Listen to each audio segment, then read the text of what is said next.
To talk about the president's trip and the problems he's facing on his arrival back in Washington, we're joined by Susan Page. She's the USA Today's bureau chief in Washington. Jeffrey Goldberg is the editor-in-chief of The Atlantic. Michael Morrell is the former deputy director of the CIA and a CBS News senior national security contributor. And Margaret Brennan, our White House and senior foreign affairs correspondent, is just off the overnight flight back from the president's trip. We have extra coffee, and the first question goes to you, Margaret. Let's go back to Saudi Arabia. Mm-hmm. What was the president's goal there with that speech, that choreographed visit? That was fascinating. I flew in on Air Force One to Riyadh with the president and saw what was amazing pomp and circumstance. I mean, he was welcomed as if he were a king by the king of Saudi Arabia. Trumpets, jets, you know, with flags everywhere, children greeting him. And this was really Saudi putting out all the stops because they are embracing him in a way because, in fact, they so deeply resented President Obama. And President Trump's message clearly throughout those 2 days was, I'm not him. And so a lot of that resentment goes back to the outreach to Iran. It goes back to the failure to take military action in Syria. It goes back to calling for Hosni Mubarak to step down in Egypt. A lot of deep-seated anger there, to the extent that these Saudi allies, who are in many ways the protectors of Islam, are willing to overlook some of the president's rhetoric when he has said at times Islam is at war with us. He has said he wanted to ban Muslims. All of that was put aside. And in this room full of more than 50 Muslim leaders from all around the world, the president said our values and interests are aligned here.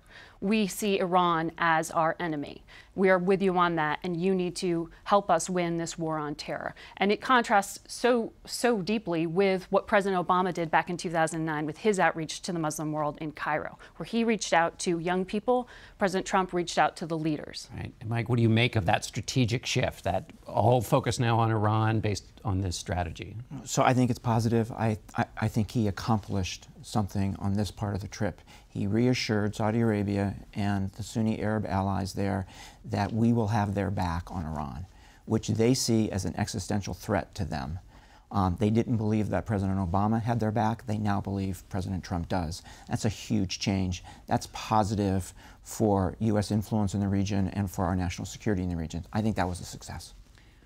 Jeffrey, your thoughts? There's a flip side to this, of course, which is that the Arab leadership, after so many years of Obama, they're positively giddy about the arrival of Donald Trump. And when they are giddy, like any other leaders, they might overstep. And the danger, of course, is initiating a confrontation with Iran that the U.S. really doesn't want to be involved with at any given moment. They have enough to worry about on the North Korea file. And so the trip inadvertently maybe has upped the chances of a confrontation sooner rather than later with Iran in the Gulf, which is already essentially an American lake, where the American Navy is in charge of security for the Gulf nations. The Gulf nations want a confrontation between Iran and the United States. The other thing I would say is a risk there is President Trump saying, I'm not going to lecture you, and has made this virtue, his policy of not lecturing on human rights. And when you are selling $110 billion in weapons, not the first U.S. president to sell heavy weaponry to Saudi, it also comes with this implicit, when he's saying we're with you against terrorists, who exactly are all these leaders calling terrorists? And are we going to be happy necessarily with the use of force? Susan, one thing that struck me about the president's speech and also the contradiction that Margaret mentioned in terms of what candidate Trump had said. I mean, he had said that basically the 9/11 attackers came from Saudi Arabia. He pointed at Saudi Arabia as the origin point, now in a very different place. That seems like the message, which is he's very transactional. He's willing to put aside things he may have said in the past because he's got a new focus. That seemed to be the core of this. This is a transaction. That's right, and willing even to temper his language. Remember how often he ridiculed Barack Obama for refusing to say radical Islamic terrorism, a phrase that he didn't say on this trip. And in his willingness to confront Iran, not to acknowledge the elections in Iran last week, which were in effect really positive for the United States. The moderate Iranian candidate, the incumbent, won big in Iran, a sign that Iran may be willing to live up to the nuclear agreement, wants to get closer to the West. That was not acknowledged, and clearly a sign that human rights concerns that Barack Obama would raise in a place like Saudi Arabia off the table. It's just important here that we remember that the Iranians, for years, and probably now more than they ever have before, are messing with the region. They are funding, training, providing counsel to terrorists, to insurgents throughout the region. This is a serious threat not only to the nations there, but to the United States, right? So it is time that we pushed back, and it is time that we worked with our Arab allies to push back. There are risks, right, that we're going to have to face and that we're going to have to mitigate, but doing nothing, as we were doing before, just gives the Iranians open running room. There's a quick point on Iran. There's a way of calibrating our relations with this part of the world. We want to stand with our allies, the Saudis, et cetera, against Iran, because Iran is the prime state sponsor of terrorism in the world. That's the State Department. That was Barack Obama's State Department saying that.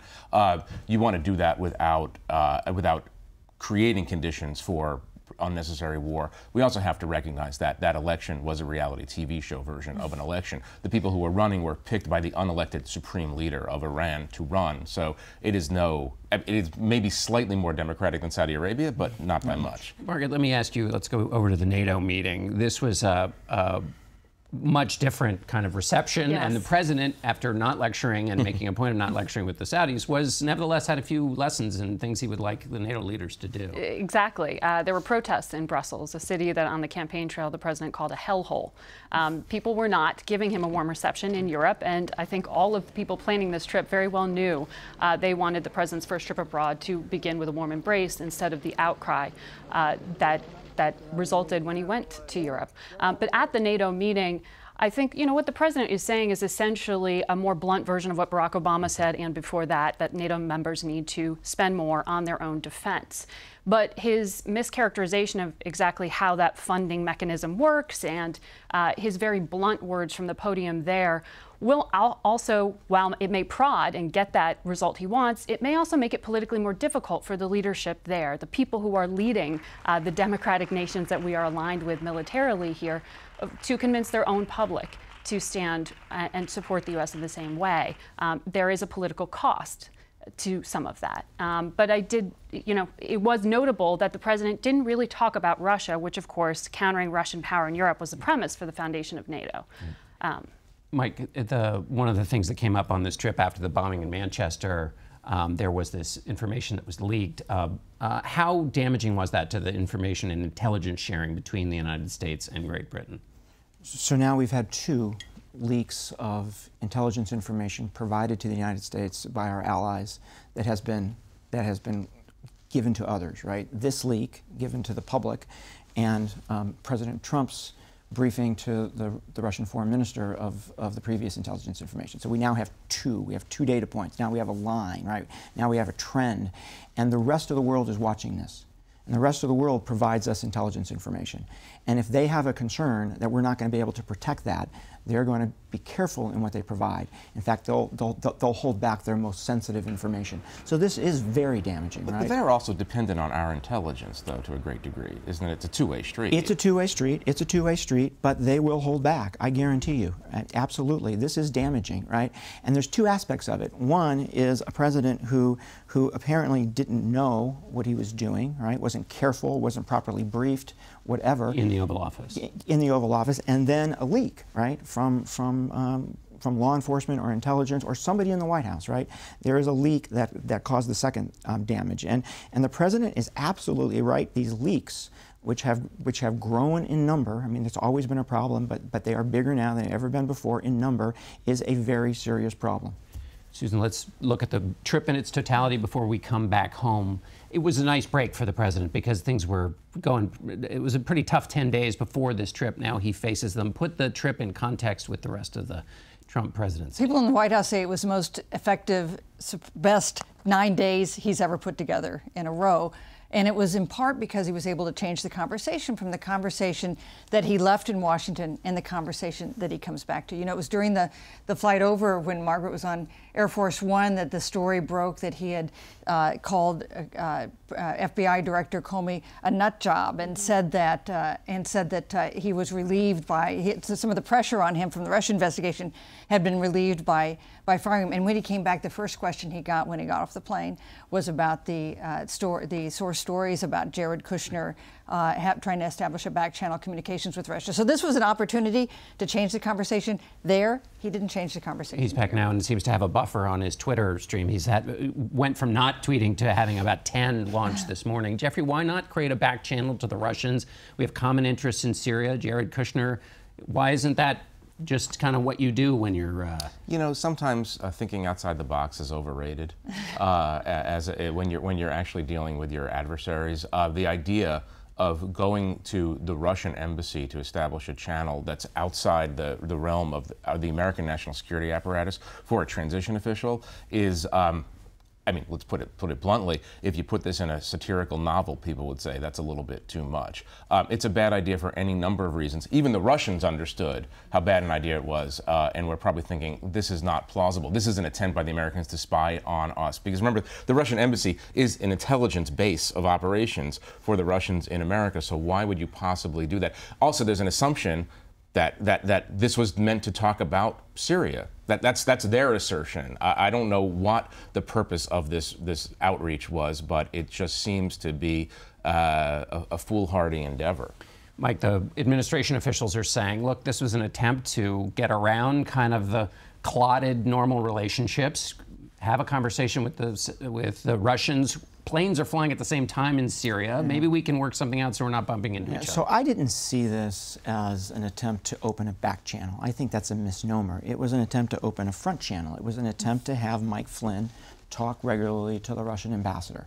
That seems appropriate to me. The incoming national security advisor talking to our allies and adversaries, that seems okay to me.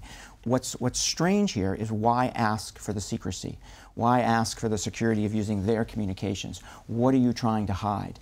And was this approach blessed by the president-elect and the vice president-elect? Was there a strategic discussion? Was Jim Mattis involved? He was nominated already, I believe, or he was on the verge of being nominated. So was there a strategy to do this? Those are the questions I would like to have answered. Margaret, final question to you is there are stories reporting about changes in the White House. What can you tell us about the staff changes, if there are any coming? Well, there's a lot of talk, but I feel like there always is. Yeah. And when we come back from this trip and the president now back at the White House, we are expecting him to not only speak with his own lawyers, but we are expecting him to make some of these decisions that they said were punted, not only in the Paris Climate Change Agreement, but what happens with his own communications team. On this trip, we heard very little from them. They weren't in front of cameras. They weren't explaining things. They actually didn't even put the president out there for a press conference. Very unusual. He was the only one of the 7 G7 ministers or heads of state to not answer questions. They are really trying to rein in communication. So whether Sean Spicer remains the spokesperson, whether they change the method of communication, which they have been recently, putting others, advisors to the president out there to try to change the topics back to more substance, less about headlines, that may be an approach, but frankly, it only goes so far because someone needs to answer those questions. And that level of secrecy that we keep gesturing to inhibits what they would like to see is ending the story. Right. And the chief communicator is always still the president. Thanks to all of you, and we'll be right back in a moment.